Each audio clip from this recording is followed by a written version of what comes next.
Welcome to our podcast, Doing It Right. This podcast reveals authentic stories from successful leaders doing it right. It's about their journey to become a leader, their choices, motivations, and lessons. In essence, how they built successful personal brands. Your host is Valerie Sokolosky, author of 8 leadership books and nationally known as an authority on executive presence and personal branding. Let's get started. Here's Valerie. Well, hi again and welcome to our podcast today. Do you remember in school when we had to read all those books and do all those book reports? And I don't know about you, but I would go to the library and I'd try to find a book that was highlighted, right? And then I wasn't that clear back then that there were even such things as Cliff Notes. You're going to find today's guest so fascinating because he has literally taken this to the next level. Randy Mayeux is, I know you from years ago, and so I just have to tell you, you are one of the greatest presenters, first of all, just as a presentation person and facilitator, but add to that, you're a bookworm. Did you grow up knowing someday you'd make a living at being a bookworm, Randy? I certainly didn't. Thank you for having me on your program. Yes. You know, when we talk about bookworms, I started with comic books. You did. And then I cheated in school with Classics Illustrated. You have to be older to know what Classics Illustrated are. They were comic books of the classic books.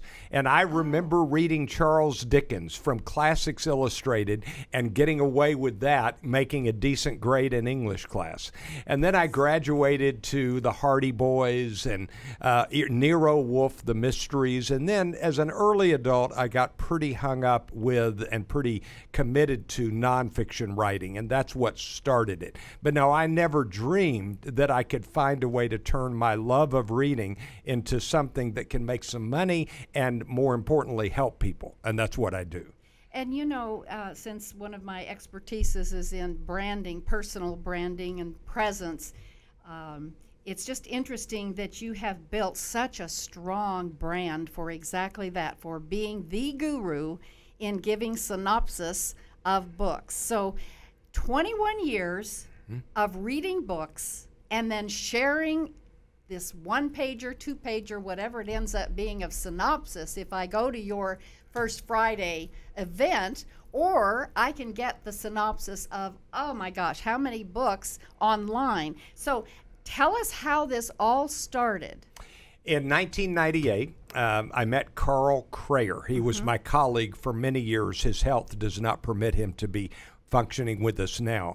But Carl and I talked about it, and we talked about how people, A, wish they had read the business books that they hear about, B, they buy them and read about a chapter, and then they never finish them. Is that fact? Oh, yeah. Lots of people. I mean, I have. You'll buy a book, you'll read a chapter or two, then you get busy and you do something else.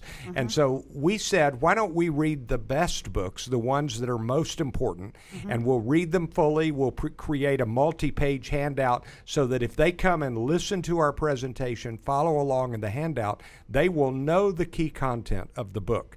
And that's what we've done since April of 1998. 2 books a month, every month in Dallas, Texas.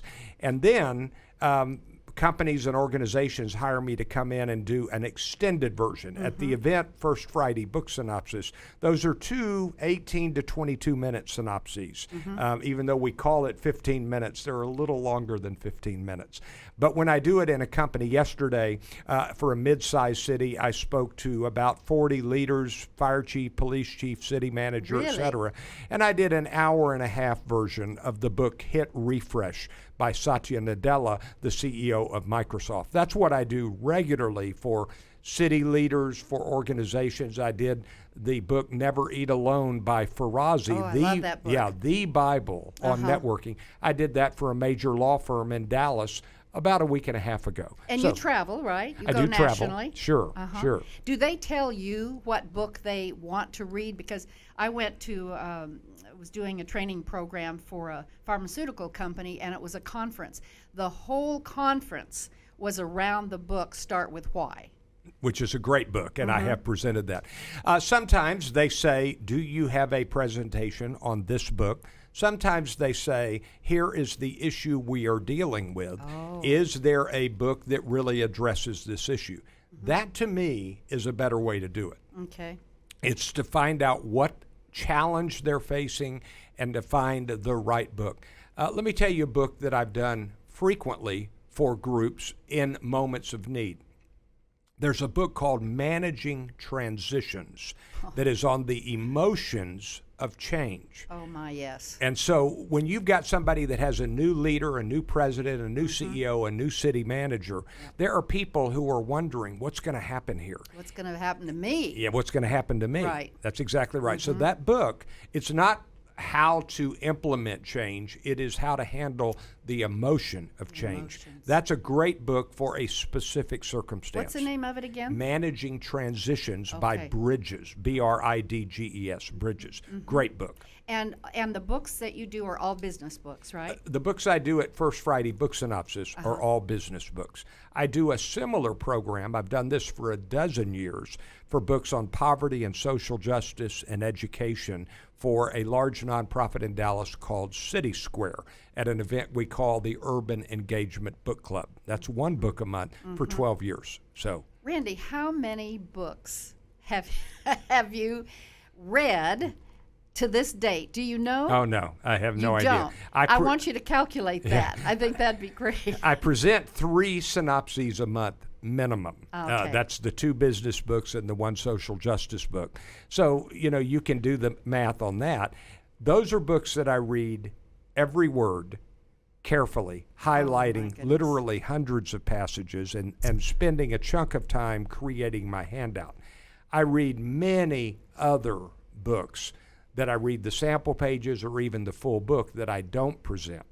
And then for fun, Oh, good. Let's go to fun. I currently am a pretty committed reader of Daniel Silva. Love him. Yeah, he's great. Love I heard him him speak here in Dallas about a year ago, and he's a great writer, and his Israeli assassin is just one of my favorite characters. And his character is called? Gabriel Allon. Allon. Yeah. Yes, Gabriel Allon. I just started a series of reading a lot of those kinds of books. Yeah. And they're fascinating. They all have a character. I've read that you the fall in Jack love with. Reacher books, and I've read all the Nero Wolfe books. That's from an earlier generation. But Gabriel Allon is my current favorite. Well, you've taken advantage of technology by having ebooks. You have 2 ebooks. What are the names of them? 12 Vital Signs of Organizational Health and Okay. 30 books in 30 days. And Which you can get on. on Kindle, on the Kindle app for Amazon. That's right. Well, here's what I was thinking about on that. That's so great that we can do that. What do you think about you writing a book, not just an ebook? You have any aspirations? I will at some point, yes. Do you want to, or? Yeah, yes. Do but, you? But a friend of mine, a very famous Christian author, Okay. said to me once, he said, Randy, the amount of time that I spend writing books, you spend reading books. You cannot do both. You cannot do 2 things at once. And if I write a book, then I end up losing time reading books. And I know that I would make more money writing books. You don't make as much money reading somebody's book. But I love to learn, and I'm committed to it, and I have to do it. I've created a job where I have to keep reading. So, yes, I will write a book or 2. I bet you will. What's your vision for just the fact that kids today are not reading books? Although you gave me an interesting fact that adults aren't either. What are the statistics now about how many books do business people read? Let's start with a different question. Okay. Are there book readers and non-book readers? And my conviction is that if a person is 30, 35 years old and they are not reading books, you're not going to get them to start reading books. Really? People just don't start reading once they hit mid-adult years, according to the research. The research says that the average American male college graduate reads fewer than one full book a year. I just find Yeah. that so hard to believe. And why does it say male, not female? Well, that's been a particular study of male readers. Now, you have to sort of take out of some mix the difference between fiction and novels and nonfiction. There are people who read a lot of novels, but they don't read much nonfiction. And then there are people who are reading more books than ever because of Amazon can ship them right away. You can get them on the Kindle app right away. So there are book readers and there are non-book readers. People like Bill Gates, Warren Buffett, people like Tim Ferriss, these are very popular readers. They are authors and business leaders. They are regularly writing things about read these books. Bill Gates has a blog about books he's read. He gave a book called Factfulness to every 2018 college graduate. And I presented that a few months ago at First Friday Book Synopsis. He gave a free copy. So these people are saying, read a lot of books. The dilemma is that most people don't. So they hear about that, but they don't read the books. So let's go back to, I'll say kids, Okay. meaning the gaming. Yeah. Everyone's gaming. I mean, adults are gaming too, right? But all of the gaming and all of the play stuff that's fun, and you get so hooked in it, even adults. But what's that doing to kids in terms of learning to read? There are books that are being written about the way that it is literally changing the brain function to be constantly changing focus that way. And it is what the devices do is they perpetually change someone's focus. And so that's a real new problem, has never existed before. There's a book by Cal Newport called Deep Work that says the people that are most productive they build up to 4 hours of focused, deep work at a time. What does that look like? 4 hours of reading. Okay. And so he literally recommends setting a timer. And what I do when I'm doing my deep reading is I have a timer, and I set it for 50 minutes, 50. And I read for 50 minutes. I do not interrupt, and then I go get a drink of water. And then I go back to another 50 minutes. And if I can come up with a 4 hour chunk, I read 4 hours less 10 minutes each hour. And that is a perfect, but you have to build up to that. And so, yeah, kids are not reading with that kind of deep focus, that kind of deep work because of the devices, and it's affecting education. So when you say they're changing the focus every so often, I've watched kids game. Tell me what that's looking like. What's happening that's making them change focus? I mean, they seem pretty focused to me. They're right there, and they're moving the machine. But with gaming, the scenes change constantly. They do. Yep. They're constantly interactive. They're not consuming insight. They are now they are learning some skills that are valuable. They're learning to solve problems. They're learning to face challenges. There's research that says that has very positive effects. So it's not. This is not. I'm not a down on device kind of person. Yeah. But I think they have to have device-free time to focus on content learning, and that's the problem. So you're doing it right in so many ways. The research also tells us that we should be reading a lot of different books. So I'm curious, as far as you're concerned, you have to read all these business books. When you're not reading business books, and you mentioned Gabriel Allon, are there any other books genre that you just really enjoy reading just to be mindless? No, it's the mysteries and what's the word? The action hero books, not superheroes, but action heroes. But I need to read more novels. Here's another piece of research. If you asked what's the big theme in leadership books, one of them is the need for empathy.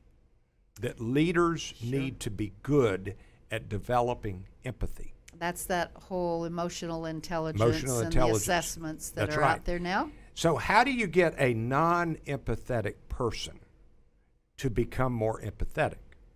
And here's an interesting piece of research, that people who read more novels develop deeper empathy.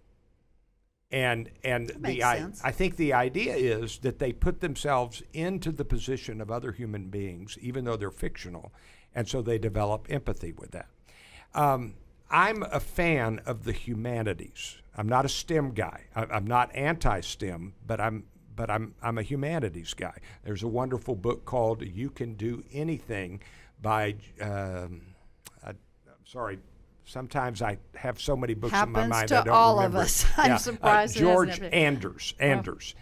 Great book. And it's a book about what you can do with a humanities degree.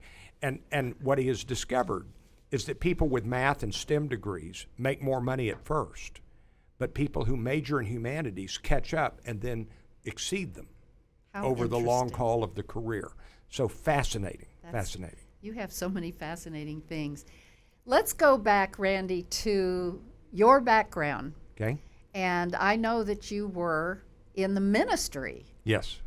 So how did that transpire, and then from ministry into this? I was in a very conservative religious group, had 20 years in the group, an effective and successful career. Moved to Dallas to be at the equivalent of senior pastor. It was a different terminology in the group I was in. But to be honest, I kind of studied my way out of that group. I'll give you a specific example. I gave a series of lectures to a national gathering of youth ministers, and I made the case that we're going to need in our denomination to begin having women preachers someday. When was this? How long ago? 1990. Okay. And to put it mildly, that group was not ready and is not ready for women preachers. And I had reached the point where I believed that was the right way to be. So that was an example of kind of reaching a position where I just couldn't continue. So that's the background to that. Well, you know, what I'm hearing from that too is that you have a deep sense of some things that are closely held beliefs. I always ask guests, Randy, to come up with their 3 or more. I call them teachable points of view, and what I mean by that is, what can you share with our audience that would be meaningful to keep in mind and not have the amount of scars that I have from years I wish I had known some of these pearls of wisdom. So would you share those with us? Maybe some of them came from that background. My deepest belief is that I am here to help people learn. So that's part of what I am. And so if I read a book that I think is valuable, I can't wait to write a blog post about it or to share it in a synopsis. I'm here to help people learn. And why do I want to help people learn? Because learning is the path to get better at whatever you do. That's a good So point. lifelong learning is, there's always something I can get better at. And then, you know, I'm not a fan of unkindness. I'm a fan of kindness. And so I believe that if I read a book that in any way implies that it's okay to treat people in a bad way, I will not do that book. Good for you. I just will not do it. So I believe we ought to treat people with love and kindness. And then maybe the third thing is that I'm convinced that there is never a justification for arrogance. There is so much I don't know. There are so many things I need to learn. And even if I read the books I read and learn the things I learn, I never get to all the books. I never learn all the things. I consider myself, go back to my ministry days, What I do in book synopses is I practice expository preaching of business books. That's a great way to say it. There's a way of preaching called expository preaching, and I Right. just have taken those methods and used them in creating and presenting synopses of books. So I'm nothing special. I read something that's valuable, I share it with people in order for them to learn and work on getting better. And there's so much I don't know. So You know, thank you for that last one. There's so much we don't know. What do you do with, let's say, you're meeting someone in a business setting or working with someone in a business setting, and they are a little arrogant? How do you handle arrogance? you don't get to correct somebody unless they give you permission. Okay. If they give you permission, then you can work on helping them. The only time you can correct somebody when you don't have their permission is when it's your job to. So there's a wonderful book by Kim Scott called Radical Candor. It's really the best practical book on how to actually lead people in the last couple of years, what to do in leading people. And she says two things. She says, you've got to care personally, and then you challenge directly. And so when anybody has a deficiency, let me rephrase that. Everybody has a deficiency.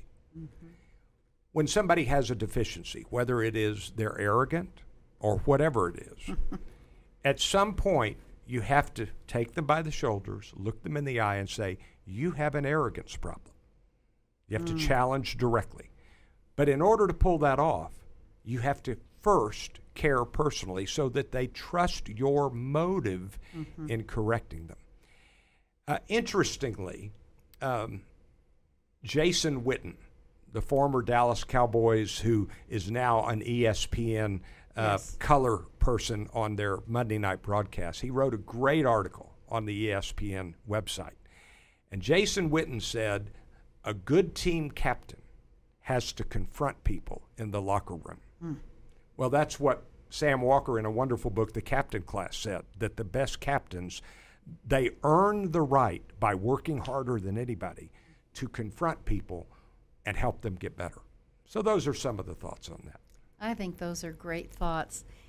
What comes to my mind, too, is the work that I and many others do as an executive coach. And in getting the certification, the International Coach certification for credentialing us, that's one of the main things that they share with us and insist and make sure that we are able to do, which is first care, honestly care about the person.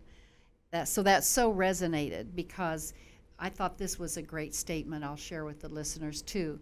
I've had to learn as a coach to come to our session completely putting behind me what I just did, what I have to do after the session, and they call it, and I call it a clean slate.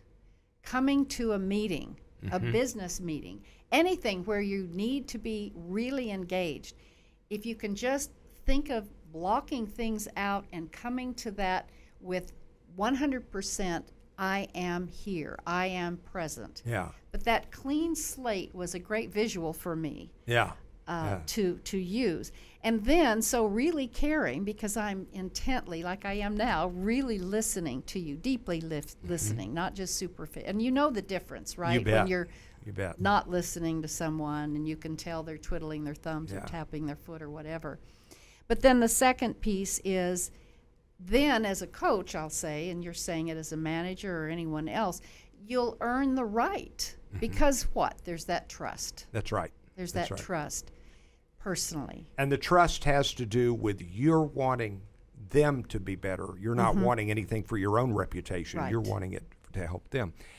The greatest basketball coach of all time, it's a contest between Pat Summitt, the woman's coach, and John Wooden, the man's coach, UCLA coach. All right. He once said that here's what great coaching is.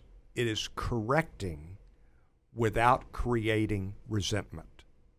That's a great line. That's a good line. And so you have, when I read Radical Candor by Kim Scott, what I came away from is that we have so many people in positions of leadership and management who beat around the bush.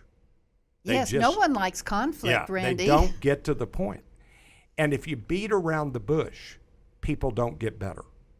And so you've got to put yourself in a position to where the person who is ready to learn and teachable, now that's on that end. That's on that end. Yeah. Mm-hmm. But once they're ready to learn and teachable, you don't beat around the bush. This is what you could work on next that would make the right difference. So, you know what? Can I add your fourth teachable point of view? Okay. Because I think that's so important. I know from coaching, one of the most difficult things to do is to help someone handle conflict. yes. And so just being direct. Once you've earned the right and saying it appropriately, right, is just we have to learn to do that. Yes. And you do no one a favor by leaving off the table what they need to work on. That's right. If you're not direct, you are not doing your job, because this is something they need to work on. And when people have been direct with me, and I remember a few times in my life,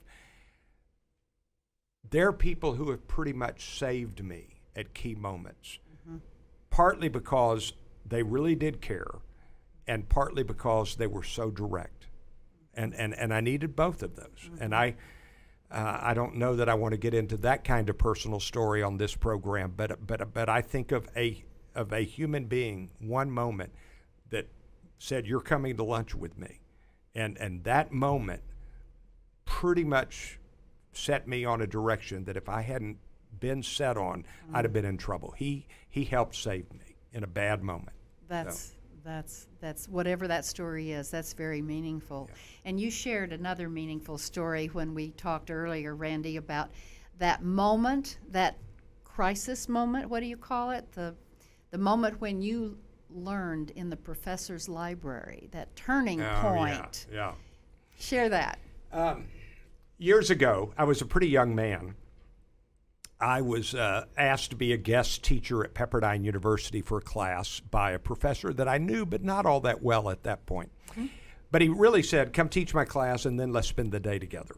So we went to his house. He had a private library, personal library of about 6,000 to 7,000 books. It was my goodness. floor to ceiling. He had taken out a wall between two rooms that made one big library. And we spent 4 hours talking about reading. At the end of the 4 hours, he was pulling books down from his shelf. He said, "Let me introduce you to Arthur John Gossip, who was a Scottish preacher." And I ended up going to used bookstores and buying old books by Arthur John Gossip. But he said, one of the things that I've come to believe is that not only do we not read enough, we don't read enough older books. Older books, Yeah. meaning how? What do you mean, older books? Books that have stood the test of time, Classics? Okay. There was a Quaker writer named Elton Trueblood who said, "A curse of this age is that we think if something is not new, it's not valuable." That's foolish. That's foolish. You want to learn about communication? That's actually my academic training in addition to theology is rhetoric. Read Aristotle. Everything. Better run right out and get that. Everything that we know about communication, Aristotle said it first. And Interesting. logos and ethos and pathos and rhetoric as an art. I mean, you keep going back, and Aristotle said it first, and everything else is commentary. And so a combination of new and old. So And that was that moment when you, I then realized I needed to become more systematic in my reading. uh-huh. I needed to read more widely. I needed to pay more attention to the authors who had come before. And that day is burned in my memory. So, yeah, it's a pretty important Crucible moments, whatever you want to call them. Yeah. Many of us have those. Those are wonderful stories. Thank you for sharing Yeah. that. day. Yeah. Randy, you have truly become such a strong, honestly, strong brand with a specific yearning that comes from within you to teach others to read more and understand more. And I love your synopsises that we can get online. You gave me a great, here it is. I think this is a great little, what am I trying to say? Bookmark, right, for our books. But on the back of it, let me just share with our listeners the fact that they can go online and, as you say here, keep learning. So, Randy, why don't I'll let you share with the audience where they can go online specifically to get your synopsises of, I don't know, millions of books. A few hundred. At 15minutebusinessbooks.com, 15minutebusinessbooks.com, you can purchase my synopses. And there's also a blog tab, and I blog about business book, lessons from business books, a couple of times each week. And the same website answers to if you type in firstfridaybooksynopsis.com. So 15minutebusinessbooks.com, firstfridaybooksynopsis.com. It'll take you to the same website. And you gave me a list of your most recent 30 suggested best books to read. That's right. And they can get that free. Yes. And how do they get that? Send me an email. Okay. At randymayeux@sbcglobal.net. All right. Say it again and spell Mayeux. Randy Mayeux, MAYEUX, Okay. at sbcglobal.net. Put in the subject line, send me the book list. All right. And if you forget that or didn't write it down fast enough, you can also send it to me and I'll get it to Randy. And you know my email is Valerie, Valerie, at ValerieandCompany, spelled out.com. So thanks so much for tuning into this podcast, and be sure to listen to the next one coming up when we'll have someone else sharing their wonderful stories and teachable points of view. And if you're interested in my book, Do It Right, from which the show is happening, Doing It Right, you can go on to just that, ValerieandCompany.com. Thanks so much, and stay authentic. Bye for now.